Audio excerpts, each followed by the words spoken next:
Department Upper 2, 90 after graduate. ሰላም ውድ የቻናላችን ቤተሰቦች እንደምን ሰነበታችሁ?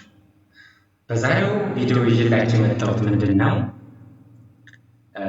ያው የዩኒቨርሲቲ ተማሪ ለሆናችሁ ወይም ደግሞ ሃይ ስኩል ያላችሁ ተማሪዎች ስለ ዲፓርትመንት ኦፖርቹኒቲ ማወቅ ያለባችሁ ነገር ስለሆነ ስለሱ ነው ማለት ነው።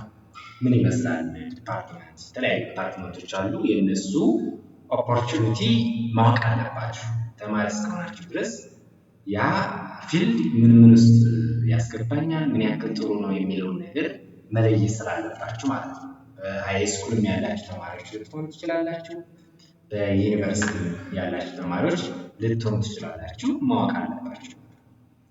ስለዚህ ዩኒቨርሲቲ ላይ ፍሬሽማን ላይ ሆናችሁ ዲፓርትመንት ለመምረጥ ያው ትንሽ ያስጨንቃል ማለት ነው። ስለዚህ እዛ ላይ ምን ማድረግ ነው ያለባችሁ? እያንዳንዱ ዲፓርትመንት ኦፖርቹኒቲ ማወቅ መቻል አለባችሁ። ምንድነው ኦፖርቹኒቲ፣ ምን ያክል ነው የሚለውን እያንዳንዱ ዲፓርትመንት መለየት መቻል ስላለባችሁ ዛሬ ብዙም የማይታወቁ ግን አሪፍ የሆኑ ዲፓርትመንቶች አሉ። እሱም በግብርና ዘርፍ ያሉ ዲፓርትመንቶች አሉ ማለት ነው። እና አብዛኛው በግብርና ቲቺንግ አካባቢ ላይ ትንሽ ተማሪዎች የመናቅ እና የማይረባ ፊልድ አድርገው ነው የሚቆጥሩት። ግን እንደዛ አይደለም ማለት ነው። አሪፍ የሆኑ ዲፓርትመንቶች አሉ። ስለዚህ ማወቅ አለባቸው መጀመሪያ ምንድን ያለው ምንድን ነው ኤሪያው ምን ውስጥ ነው የሚቀጠረው የሚለውን ማወቅ አለባችሁ ማለት ነው። ስለዚህ ዛሬ ይዤላችሁ የመጣሁት ምንድነው በግብርና ዘርፍ ያሉ ዲፓርትመንቶች አሉ። እነሱን ምንድነው ኦፖርቹኒቲያቸው የሚለውን በዛሬ ቪዲዮአችን የምናየው ይሆናል። ስለዚህ ቪዲዮውን እስከመጨረሻው ማየት እንዳይረሳ፣ ሰብስክራይብ አድርጉ፣ ላይክ አድርጉ፣ ሼር አድርጉ ማለት ነው። ምክንያቱም ለሚቀጥለው የምሰራላችሁ ቪዲዮዎች ዛሬ በግብርናው ዘርፍ ያሉትን ይዤ መጥቻለሁ። ነገ ደግሞ የሚቀጥለው ደግሞ ሌሎች ዲፓርትመንቶች ላይ ያሉ ኦፖርቹኒቲዎች ይዤላችሁ የምመጣ ይሆናል። ስለዚህ ሰብስክራይብ ካደረጋችሁ ቪዲዮ ቀጥዬ ደግሞ የምለቅላችሁ ቪዲዮ ምን ያደርጋል ማለት ነው፣ ይደርሳችኋል ማለት ነው። ስለዚህ አሁን ወደ ቪዲዮአችን እንሂድ። በግብርና ዘርፍ ካሉት ዲፓርትመንቶች መካከል እንግዲህ የመጀመሪያው ምንድነው አግሪካልቸራል ኢኮኖሚክስ አለ። agribusiness and value chain management, rural development and agricultural extension, forestry, natural resource management, animal health, animal science, plant science, horticulture, fishery እና ሌሎችም ዲፓርትመንቶች በግብርና ዘርፍ የሚገኙ ዲፓርትመንቶች አሉ ማለት ነው። እንግዲህ እነዚህን በግብርና ዘርፍ ያሉትን ቪዲዮ ቀደም አድርጌ ለመስራት የፈለኩት ለምንድን ነው አብዛኛው ተማሪ ብዙ የማያውቃቸው ዲፓርትመንቶች ስለሆኑ ስለነሱ ቀደም ብለን ማወቅ ስላለብን፣ ስለዚህ እነሱን አይታችሁ እንግዲህ እንትን ማለት ትችላላችሁ ማለት ነው። ወደ አግሪካልቸራል ኢኮኖሚክስ ዲፓርትመንት ይሄዳሉ ማለት ነው። እንግዲህ አግሪካልቸራል ኢኮኖሚክስ እንግዲህ በኢትዮጵያ ግራጁዌት አድርጋችሁ ስትወጡ የምትቀጠሩበት ቦታ ወይም ደግሞ የምትሰሩበት ምን ላይ ነው የሚለውን እዚህ ያሳያል ማለት ነው። የመጀመሪያው አግሪካልቸራል ኤክስቴንሽን ሰርቪስ አለ ማለት ነው። ፖሊሲ አናላይዝ ኤንድ ዴቨሎፕመንት፣ ሪሰርች ኤንድ ዴቨሎፕመንት፣ አግሪቢዝነስ ኤንድ ማርኬቲንግ፣ ሩራል ዴቨሎፕመንት፣ ኢንቫይሮንመንታል ሰስቴናቢሊቲ፣ ፋይናንሻል ኢንስቲትዩሽኖች፣ ባንክ፣ ኢንሹራንስ፣ ማይክሮ ፋይናንስ። ስለዚህ ባንክ መግባት ትችላላችሁ ማለት ነው። እንግዲህ ኢንሹራንስ፣ ማይክሮ ፋይናንስ ውስጥ መግባት ትችላላችሁ ማለት ነው።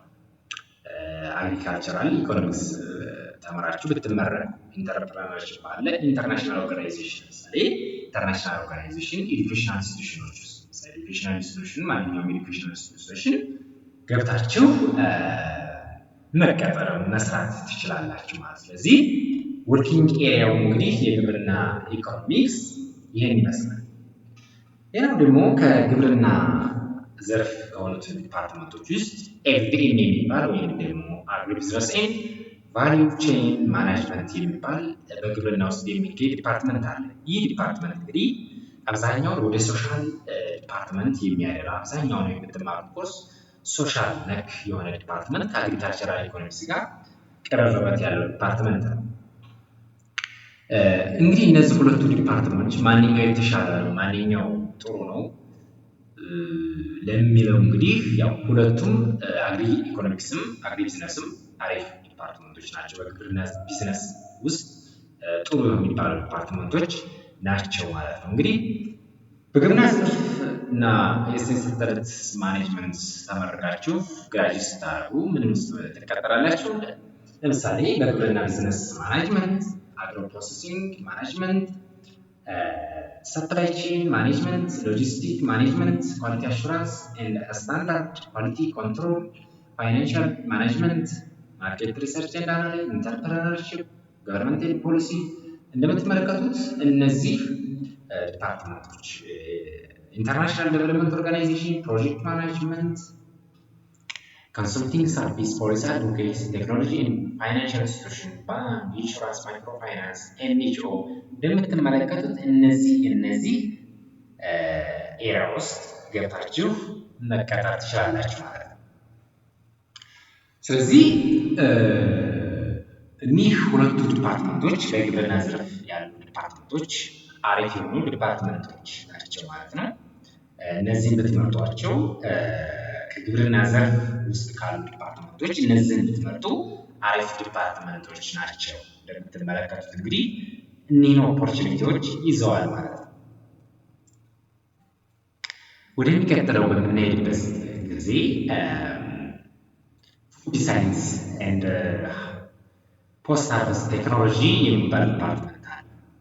ይህ ፉድ ሳይንስ የምንለው ምን ውስጥ እንቀጠራለን ወይም ምን እንሰራለን ስንወጣ ስንል ፉድ ፕሮሰሲንግ ኢንዱስትሪ ውስጥ ኳሊቲ ኮንትሮል ኤንድ አሹራንስ፣ ሪሰርች ኤንድ ዴቨሎፕመንት፣ ገቨርንመንት ኤጀንሲ፣ ነን ገቨርንመንታል ኦርጋናይዜሽን ወይም ደግሞ ኤንጂኦ፣ ኤክስቴንሽን ሰርቪስ፣ ኮልድ ቼን ማኔጅመንት፣ ፉድ ፓኬጂንግ ኤንድ ቴክኖሎጂ፣ አካዳሚያ፣ ኮንሰልቲንግ ሰርቪስ፣ ፉድ ሴፍቲ ኤንድ ሃይጂን ማኔጅመንት፣ ኢንተርናሽናል ኦርጋናይዜሽን እንደምትመለከቱት እነዚህ ኤሪያዎች ወይም ኦፖርቹኒቲ አለው ማለት ነው።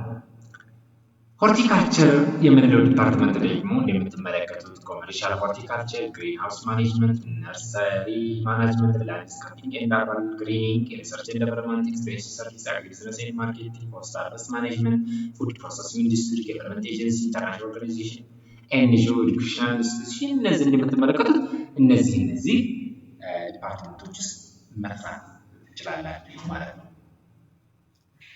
ለዛሬ ይዤላችሁ የመጣሁት እንግዲህ እኒህን ዲፓርትመንቶች የሚያስገኙት ኦፖርቹኒቲ ምን ነው የሚለውን አይተናል ማለት ነው።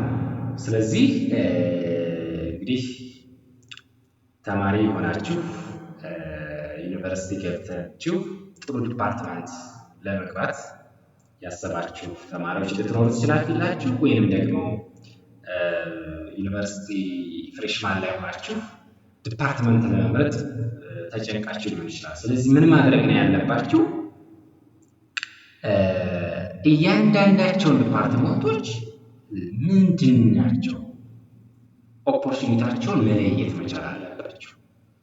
ምን ውስጥ ያስገቡኛል፣ ምን ውስጥ እሰራባቸዋለሁ፣ በግሌ ከፍቼ የሆነ ነገር የምሰራበት ወይም ደግሞ ቶሎ ስራ የማገኝበት በቃ አሪፍ የሆነ ዲፓርትመንት ምንድን ነው የሚለው ምን ማድረግ አለባችሁ? መጀመሪያ ማወቅ አለባችሁ። ከዛም በኋላ ነው መምረጥ ያለባችሁ። ዝም ብላችሁ ብትመርጡ ማትፈልጉ ዲፓርትመንትም ልትገቡ ስለምትችሉ ማለት ነው። ስለዚህ በደንብ አድርጋችሁ እንደዚህ አይነት ትምህርቶችን መከታተል አለባችሁ ማለት ነው።